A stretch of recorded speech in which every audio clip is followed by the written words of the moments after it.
예수님께서는 예루살렘에 나귀 새끼를 타고 사람들의 환호를 받으며 입성하셨습니다.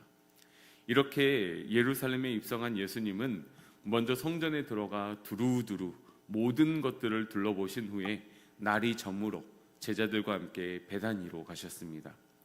그 다음날 예수님께서는 베다니에서 나오셨을 때 시장하셨습니다. 그런데 마침 예수님의 눈에 저 멀리 잎사귀가 있는 무화과 나무가 보였습니다. 예수님은 그 나무에서 과실을 딸 수 있을지도 모른다라는 기대감을 가지고 가까이 가셨으나 그 나무에서는 잎사귀 외에는 아무것도 없었습니다. 왜냐하면 성경은 이때는 무화과 열매가 맺는 시기가 아니었다라고 기록하고 있기 때문입니다. 무화과는 잎이 나기도 전에 열매가 맺히기 때문에 잎이 무성한 겨우 보통은 열매를 기대할 수가 있다고 합니다.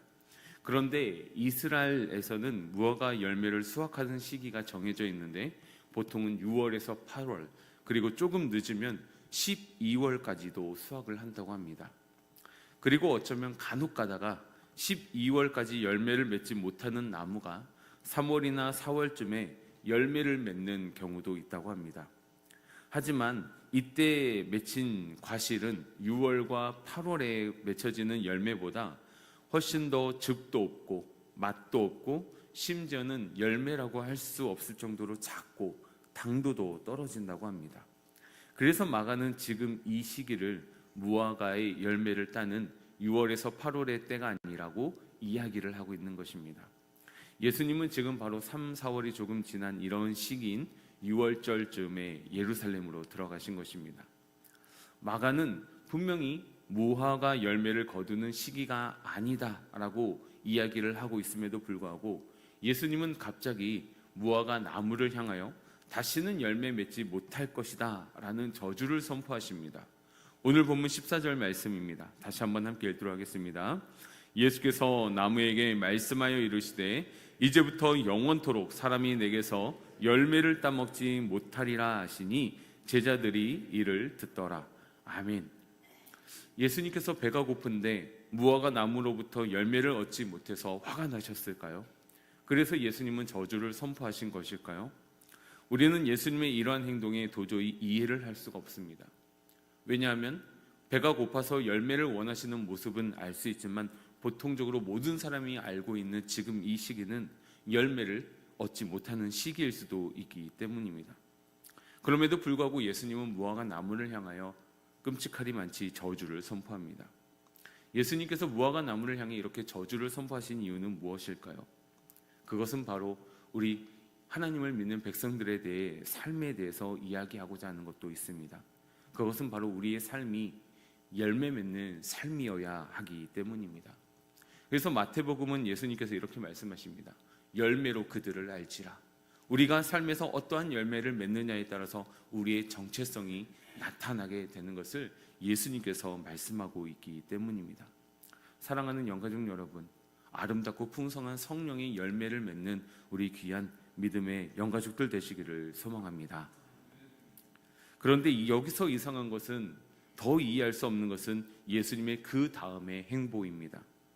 예수님께서 무화과 나무를 향해 저주를 선포하시고 나서 하신 행동이 바로 성전에 들어가셔서 매매하는 자들을 내쫓으시고 그들의 상과 의절을 엎어버리시는 등 난폭한 행동을 하시기 때문입니다. 심지어 병행 본문인 요한복음에서는 노끈으로 채찍을 만드시고 양과 소를 성전에서 내쫓고 돈 바꾸는 사람들의 그 상을 엎고 이렇게 했다고 기록을 하고 있습니다. 오늘 보면 15절에서 16절 말씀도 거의 비슷하게 기록되어 있는데 우리 다시 한번 읽도록 하겠습니다. 15절, 16절 말씀입니다. 그들이 예루살렘에 들어가니라 예수께서 성전에 들어가사 성전 안에서 매매하는 자들을 내쫓으시며 돈 바꾸는 자들의 상과 비둘기 파는 자들의 의자를 둘러 엎으시며 아무나 물건을 가지고 성전 안으로 지나다님을 허락하지 아니하시고. 아멘. 갑자기 무화과 나무에 저주의 말을 쏟아내시고 성전의 사람들과 동물들을 험하게 다루는 예수님의 모습이 너무나 낯설기만 합니다. 그렇다면 예수님께서는 왜 이러한 말과 행동을 하신 것일까요? 미가 선지자는 부패한 이스라엘을 보며 내 마음에 사모하는 처음 익은 무화과가 없도다라고 미가서 7장에서 이스라엘 백성들의 부패한 모습을 보고 탄식하는 모습을 보여줍니다. 이렇게 구약에서는 때때로 무화과 나무 또는 무화과 열매에 비해서 이스라엘을 빗대어 표현했었습니다. 예수님께서 전날에 나귀를 타고 예루살렘에 입성하셔서 하셨던 일이 무엇이었습니까? 바로 성전을 살펴보는 일이었습니다. 이때 예수님의 눈에 비치는 보였던 성전의 모습은 어떠했을까요? 아마도 상상해 보건대 이거는 시장 바닥 그 이상의 모습이었을 것입니다. 여기저기서 동물들의 울음소리, 사람들의 외치는 소리 등 여러 가지 소리가 겹쳐서 시끌벅적하고, 심지어 절기를 지키기 위해 찾아온 순례객들과 그들에게 제사를 드릴 동물들을 팔려고 하는 사람들로 인해서 복잡하기도 했을 것입니다. 어느새 성전이라는 기능적 형식과 형태만 남고 하나님께 찬양으로 영광 돌리고 하나님께 온전한 예배와 제사를 드려야 하는 곳이 장사치들의 성전 관리 감독들이 또 장사치들의 돈을 받으며 그들의 편리를 봐주는 탐욕으로 인해 더럽혀져 버린 성전이 되어버렸습니다. 이것은 앞서 예수님께서 저주하였던 잎사귀가 무성하여 풍성한 열매를 거둘 수 없을 것 같이 보였지만 실상은 아무런 열매를 맺지 못해서 아무것도 얻지 못했던 무화과 나무와 같은 모습이었다라는 것이죠. 겉은 멀쩡했지만 속은 아무것도 없는 텅 비어있는 그런 모습이었습니다. 그래서 예수님은 열매 없는 무화과 나무를 향해 저주를 선포하신 것이었습니다. 그리고 무화과 나무를 향한 저주는 열매를 맺지 못하는 이스라엘 백성들을 향한 말씀이기도 하였지만 이 또 하나의 말씀은 겉은 그럴싸하지만 실속에 열매는 없는 예루살렘 성전을 향한 예수님의 강력한 경고이기도 했다라는 것입니다. 하나님께서 이스라엘 백성들에게 원하는 삶, 그리고 우리들에게 원하는 삶은 열매 맺는 삶입니다. 그런데 이스라엘 백성들은 열매는커녕 그저 잎만 무성한 아무 때도 쓸데가 없는 나무와 같은 삶의 모습을 보이고 있기 때문입니다. 그래서 예수님은 장사치들을 쫓아내시고 그들의 상을 뒤집어 엎으셨던 것입니다. 그리고 나서 예수님은 그곳에 있는 모든 사람들에게 이렇게 말씀하십니다. 오늘 본문 17절 말씀입니다. 함께 읽겠습니다. 이에 가르쳐 이르시되 기록된 바 내 집은 만민이 기도하는 집이라 칭함을 받으리라고 하지 아니하였느냐. 너희는 강도의 소굴을 만들었도다 하시매. 아멘. 이 말씀은 이사야 56장 말씀과 예레미야 7장 말씀을 인용하여서 하신 말씀입니다.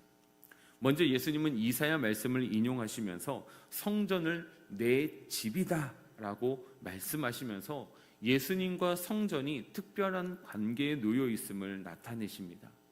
그리고 두 번째로는 성전의 본질은 기도하는 곳이라는 것이죠. 다시 말해서 성전은 장사치들로서 탐욕이 눈먼 제사장들로 인하여서 더럽힘을 받을 곳이 아니라 하나님께 예배드리는 장소임을 분명하게 밝히고 있는 것입니다. 그리고 마지막으로 예수님은 이 말씀을 통하여서 만민을 위한 곳이다라고 선포하시면서 지금 이곳이 모든 이방인을 위한 곳임을 선포하고 있습니다. 이어서 예수님은 만민을 위한 이 모든 것을 너희는 강도의 소굴을 만들었다라고 비판하신데 이 말씀이 바로 예레미야 7장 11절에 있는 말씀을 인용한 것입니다. 한마디로 예수님은 성전을 하나님께 예배드리는 장소가 아니라 폭리를 취해 돈을 버는 곳으로 만들었다. 그리고 그렇기 때문에 성전의 올바른 기능으로서 돌아갈 필요가 있다, 회복해야 될 필요가 있다라고 알려주고 있는 것이죠. 그래서 예수님께서는 예루살렘 성전을 향해 무화과 나무를 저주한 사건을 통해서 일종의 경고를 내리신 것입니다. 성전의 올바른 기능과 역할이 회복되지 않는다면 성전은 더 이상 성전으로서의 기능을 할 수 없기 때문에 심판받게 될 것임을 무화과 나무에 비유하여 말씀하고 있는 것입니다. 그럼에도 불구하고 예수님의 이러한 책망과 경고를 들었음에도 불구하고 대제사장들과 서기관들의 반응은 어떠합니까? 그들은 자신들의 잘못을 깨닫고 돌이키고 회개하는 것이 아니라 어떻게 하면 예수를 죽일지를 꾀하고 있다라는 것이죠. 사랑하는 영가족 여러분, 오늘 우리가 마가복음을 통해서 살펴본 무화과 나무 저주 사건과 일명 성전 정화 사건은 전혀 다른 이야기처럼 보이지만 사실은 하나의 이야기입니다.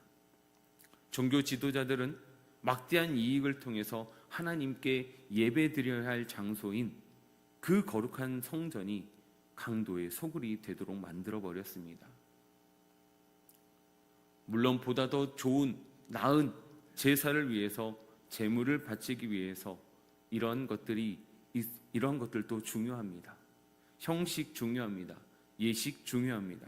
하지만 진짜 중요한 것은 본질이라는 것이죠.